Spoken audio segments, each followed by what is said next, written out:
As I saw the email, it was immediately clear to me that the system was being manipulated. It was 6:42 a.m., and I was in my car, parked outside the office, drinking bitter gas station coffee and already feeling worn out. The subject line was simply Ray, commission structure adjustment. I didn't need to open it to know what was coming. I clicked it anyway, and there it was. Effective immediately. Top-tier client acquisitions will fall under the executive bonus pool rather than individual commission. In other words, the 6 months I had dedicated to pursuing the biggest client in the company's history, the late nights, the travel, the meetings, the strategy sessions, and the crucial trust I had built would not be my victory. It would be theirs. They were cutting me out. I slowly breathed out, staring at the screen, and then I laughed a deep, genuine, almost amused laugh. My boss and the other ignorant, treacherous executives had no idea that I had anticipated this 3 months earlier. I had watched how they handled other successful salespeople before me, the vague organizational changes, the way men who had built the company were suddenly thanked for their service and let go the moment they became too valuable. I wasn't going to be next. I took another sip of coffee and got out of the car, rolling my shoulders like a boxer preparing for the first round. Today was going to be a difficult day. By the time the deal was officially finalized at 3:15 p.m., the entire office was buzzing. The contract had been signed, and the client, Fortune 500 giant I had personally pursued from scratch, was officially secured for 5 years.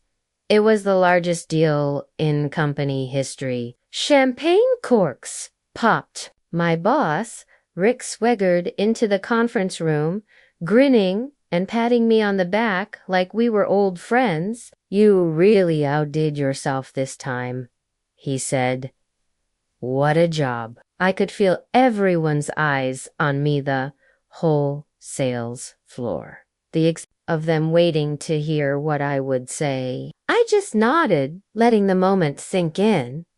Rick leaned in and lowered his voice so only I could hear. "Just remember," he said, still smiling, "you should be grateful we keep you around." Ah, there it was, gratitude. As if I hadn't just achieved the impossible, as if I should be thankful for the chance to make them richer. I met his gaze and held it just long enough to make him slightly uncomfortable. He believed he controlled this moment.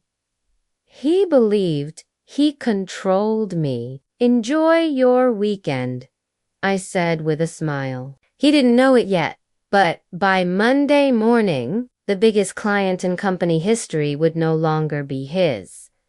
Rick barely registered my words. Too busy basking in the glory of my achievement. He laughed, clinking glasses with the other executives, already taking credit for the deal as if he had been the one on late-night calls, the one smoothing over every issue, the one who had fought tirelessly for this contract. For now, I let him.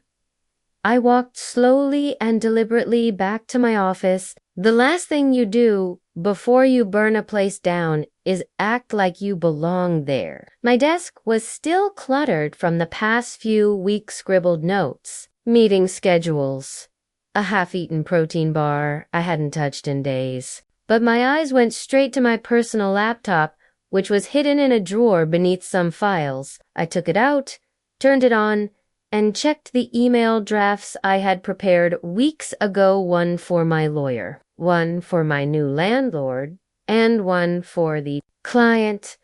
Here's the thing about securing a billion-dollar contract. The deal isn't sealed by the ink on the paper. It's sealed by the relationship. And I had spent the last 6 months making sure that relationship wasn't with the company, it was with me. I had learned their kids' names, I knew which ones played soccer and which ones hated piano lessons. I knew the CEO's favorite bourbon, the CFO's obsession with classic Mustangs, and the VP's habit of checking emails at 2 a.m. when his insomnia kicked in. When they needed reassurance, they called me. When they had concerns, they trusted me to fix them. And when I told them very casually over dinner last week that I was considering new opportunities, they listened. I pulled up my texts. My message read, "Hope you're enjoying the champagne over there. Let me know when you have 5 minutes to chat. I'd love to run something by you." It took less than 30 seconds for my phone to buzz. "For you? Always," the client's CEO responded. "Call me now." I grabbed my keys and walked out. I wasn't going to take this call from the office. I stepped into the elevator, the doors closing with a soft chime, isolating me from the celebration echoing down the hall. As I descended, I pulled out my phone and hit dial. He answered on the first ring. "All right," the CEO said, his voice smooth and casual like we were two old friends about to share a secret. "Tell me what's on your mind." I walked through the glass doors of the office lobby, out into the cool evening air, and leaned against my car. I took a deep breath, letting the moment settle before I responded. "Well," I said, watching the office lights flicker above me, "what if I told you that by Monday, you wouldn't have to deal with them anymore?" There was a pause, then a slow, amused chuckle. "I'd say you have my attention?" Good. I had spent months playing this company's game, working tirelessly and delivering results, only to be given scraps while the executives enriched themselves. I had watched as other high performers before me were marginalized and pushed out the moment they became too valuable, too powerful. I had studied the system, memorized every move and every trick, but I wasn't going to end up like them. I was about to change the rules.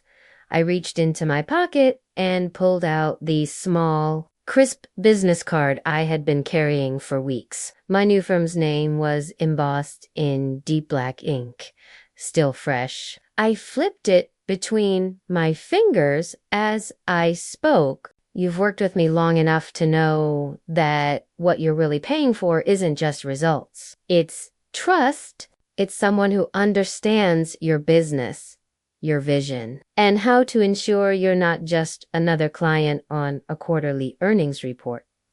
I paused. That doesn't change just because my email signature does. There was silence, but not the bad kind.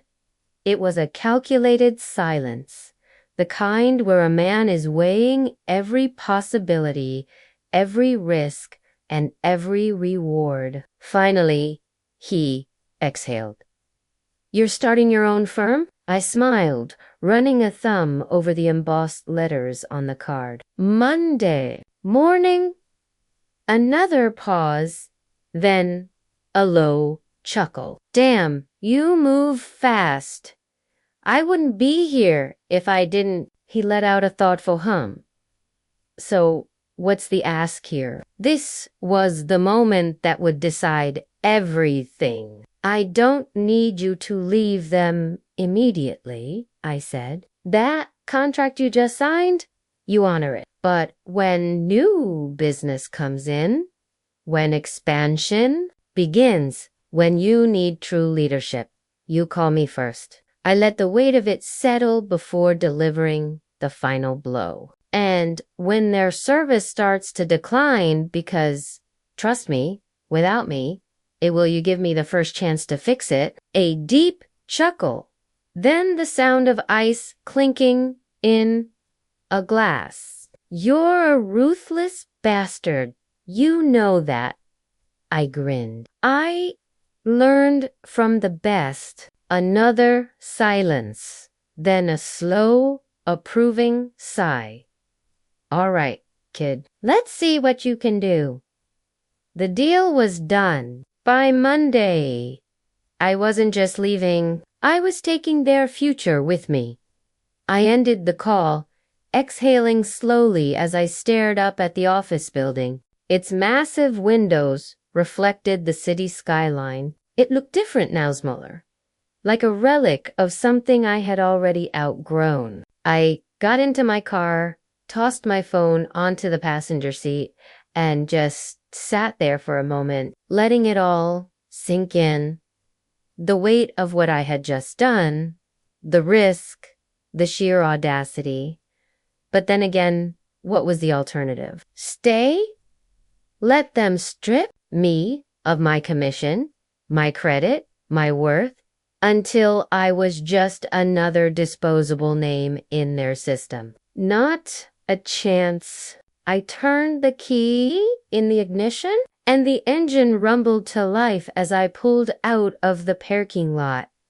The next morning, I walked into the office as if nothing had changed, as if I hadn't just dismantled their future with a single phone call. Rick was already making his rounds, still basking in his small victory. His voice boomed across the sales floor as he laughed, shook hands, and pretended this deal was his doing. I just smirked to myself and walked past, heading straight to my desk. Today was my last day here, but no one knew it yet. I had prepared everything. My files were backed up, my clients were already informed, and the handful of people I actually trusted in this company knew the plan. Some of them had even stopped by my office that morning, their expressions a mix of excitement and barely contained amusement. They knew what was coming, and yet Rick was oblivious, too busy celebrating to realize the ground beneath him was about to give way. It happened at exactly 2:15 p.m. I was in the middle of a routine client check-in when my phone buzzed. Incoming call, client CEO, right on schedule, I answered, keeping my voice even.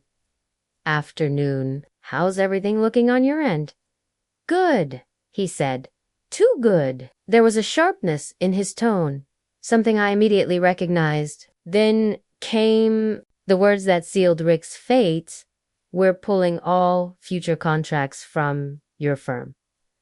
I didn't react. I didn't need to. This was exactly what we had planned. We'll keep things professional. Of course, he continued. We'll fulfill the obligations of our existing contract. But when it's done, we're done. I leaned back in my chair, spinning my pen between my fingers. That's unfortunate, I said, the corners of my mouth twitching. He chuckled. Not for you. It isn't. With that, the call ended. I stood up, stretched, and cracked my neck. It was time. I grabbed the letter from my desk, the one I had written weeks ago, and walked straight across the